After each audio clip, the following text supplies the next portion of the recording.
one. Maddie. Peter.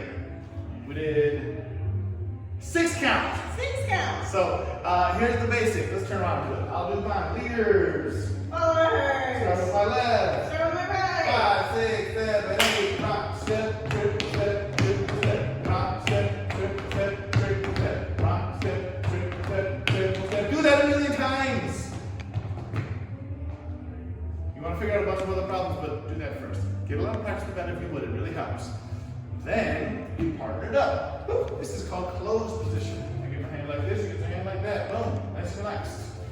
Hand in front just like so. We have a little V, about 90 degrees, and we go rock, step, triple step, triple step. Here's a send out. V, rock, step, hey, and I send my part around. Now this is open position. You do it with one hand or with 2. If you got 2 hands, you can do the cuddle. Okay. You just flip back over. With one hand, you just pull your partner back in and close, leaders. Hey. Just a little box up and pull. Then we also did the tuck turn and change of places. That's your bread and butter. So, rock, step, triple step, open, close, turn, rock, step, change places. Now we're here, we keep on dancing. In general, we ask you guys to not get too far apart and not to go too fast. Remember, we did that little thing where we practiced the frame a little bit, you find your little range.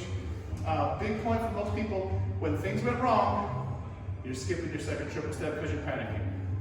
That's most of the people I talk to. So, if you're having some difficulty keeping the steps, I know it's really hard to do the hands and the feet together. Practice the feet first, then when you try with a partner, take it slowly and don't panic. Even if in your heart you emotionally want to panic, don't physically foot panic. You just might get it. We'll do more next week. You did a great job. That's it.